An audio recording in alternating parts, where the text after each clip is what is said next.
الكرام، في حلقة جديدة من برنامج بكل صراحة. ضيفنا لليوم شخصية شغوفة بالأعلام، كبر وترعرع بين الأضواء ليصبح أحد وأهم الأسماء الإعلامية الناشئة والشابة. رحبوا معنا بالإعلامي المتألق سالم كشوب. مشاهدينا الكرام، عبر تلفزيون سلطنة عمان قناة عمان مباشر، نجدد الترحيب بكم في هذه الاحتفالية المباركة لحفل تخرج الكلية التقنية بصلالة.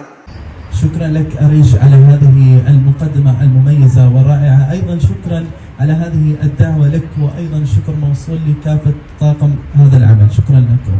أهلا وسهلا فيك سالم. طبعا لك عنا هدية مقدمة من أسرة برنامج بكل صراحة، نورتنا اليوم. شكرا على هذه، شكرا جزيلا. سالم، أنت على كرسي الاعتراف، في عندك توتر؟ حاليا لا صراحة، مجرد تفكير بالأسئلة القادمة اللي راح تكون إيش أتوقع، أحاول إني أتوقع نوعية الأسئلة اللي راح تعطيني إياها. حسب والله يعتمد عليكم أنتم وفريق التحضير كيف راح يكون الأسئلة. رح تجاوب عليها بكل صراحة؟ إن شاء الله. لنشوف.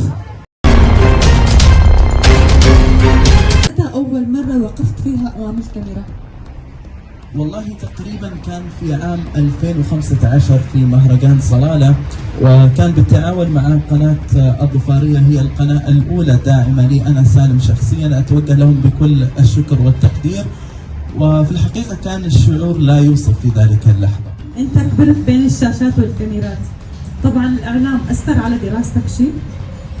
نعم أكيد كان له تأثير، ولكن التأثير كان إيجابي، وذلك بدعم الأهل وأيضا دعم المحبين من حولي. سالم يا سالم، موقف صعب تنساه؟ من المواقف اللي مستحيل أنساها هي في أثناء تصوير أول برنامج لي تحديدا، وكان برنامج تراثيات، وكانت فكرة البرنامج أنه أتعامل مع ناس كبار في السن وأنا أيضا صغير في السن، فكانت الفكرة أيضا ليست مطابقة مع نوعية المقدم، ولكن ولله الحمد يعني ولو أنها كان فيها العديد من المواقف المضحكة بيني وبين كبار السن، ولكن نالت على إعجاب الجمهور. جميل، أنت طلعت شجاع. هلأ إلى جانب الإعلام، ما هي هواياتك وشو هي اهتماماتك الأخرى؟ والله في الحقيقة في اهتمامات كثيرة بالنسبة لي أنا كسالم شخصيا. إحدى هذه الاهتمامات القراءة، لأنه نحن كمذيعين يتطلب منا أن نكون مثقفين، وأيضا متطلعين على أبرز الأحداث التي قد تصير في السلطنة بشكل خاص، وأيضا في العالم بشكل عام. وأيضا من هواياتي الأخرى كوني مهندس، فأيضا أعشق كل ما هو له علاقة بالهندسة، هذه هي إحدى هواياتي. سالم، كونك أنت بمجال الإعلام أكيد تعرضت لمواقف كاذبة. سالم، أنت بتحب الكذب؟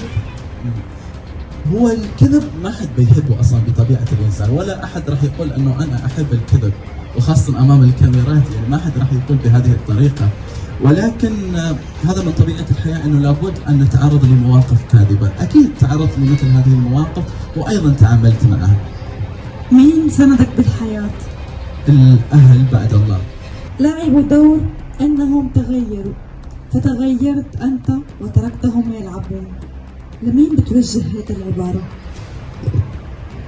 والله هي عبارة كبيرة بصراحة، ولكن ما أستطيع أني أوجهها لشخص معين أو إلى مؤسسة معين، لأنه الجميع يوما بعد يوم يتغير، كل الأشخاص بلا استثناء قد يتغير للأفضل وقد يتغير للأسوأ، ولكن إني أوجه هذه العبارة لشخص معين أو لمؤسسة معين، فأتوقع بهذه الطريقة ممكن إني أظلم الشخص اللي راح أوجه له هذه العبارة، لأنه الإنسان يوما بعد يوم يتغير مهما كان الإنسان.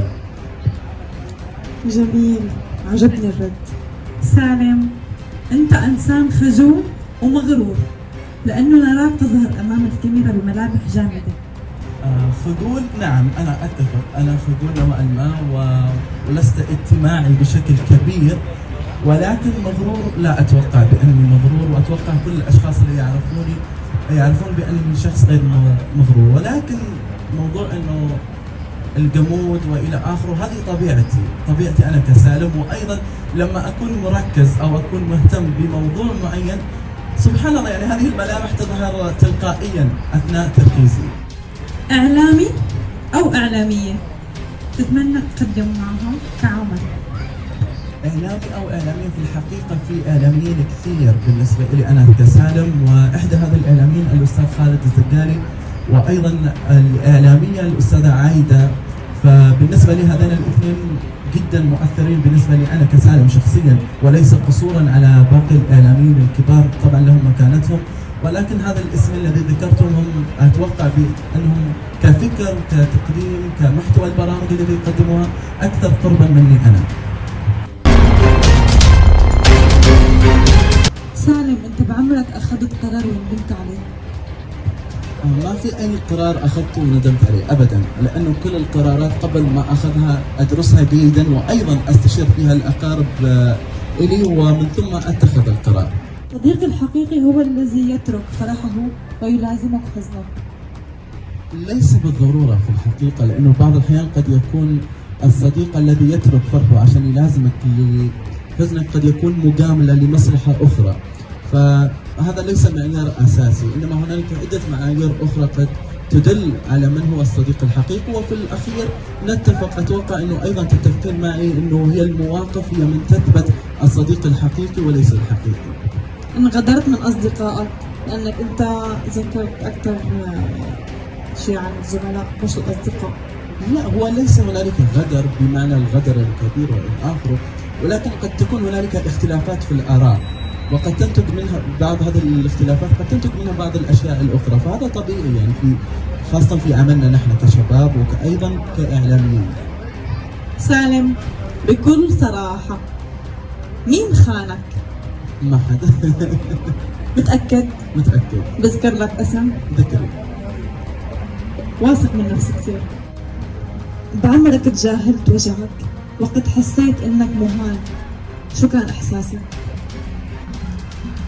سؤال في الحقيقة محير نوعا ما، لأنه مثل هذه الأمور نحن كإعلاميين لابد أن نواجه مثل هذه الأمور، خاصة أن الناس يعتبرون بأننا ما بين قوسين شخصيات عامة للمجتمع، فطبيعي أن نواجه مثل الأمور. وأتوقع أبسط حل وأفضل حل أنا اتخذته أني أتجاهل كل ما هو مزعج لرأسي.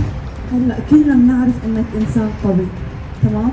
وكل شخص عنده حد بحياته هو ممكن يمسح له دموعه ويواسيه. سالم، مين بيمسح لك دموعك وقت حزنك؟ إجابة هذا السؤال طبعا هي نبع الحياة ونبع الأمومة تماما، هي الأم.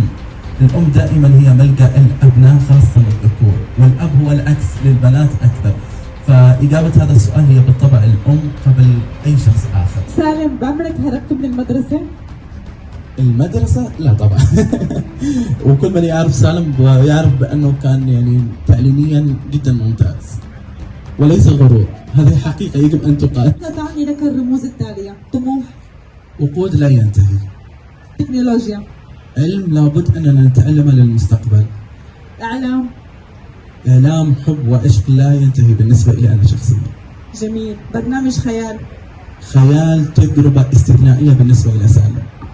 لك يا وطن، لك يا وطن حكاية وطنية تعبر عن ما بداخلي تجاه الوطن. من هو سالم كشوب في سطور؟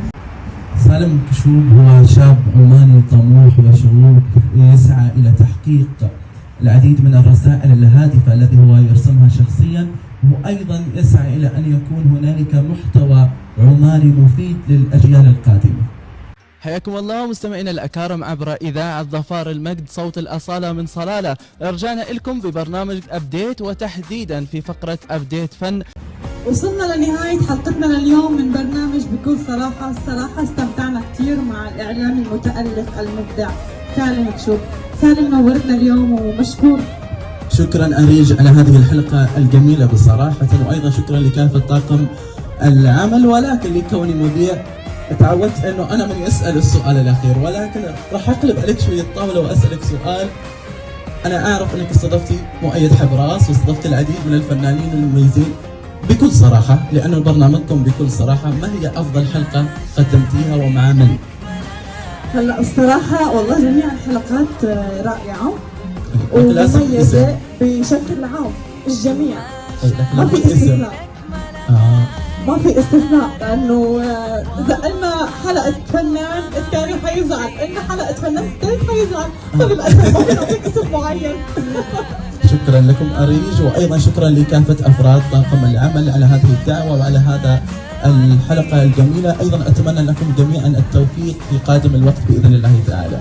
انتظرونا في حلقة جديدة من برنامج بكل صراحة مع ضيف جديد وحلقة جديدة على كرسي الاعتراف.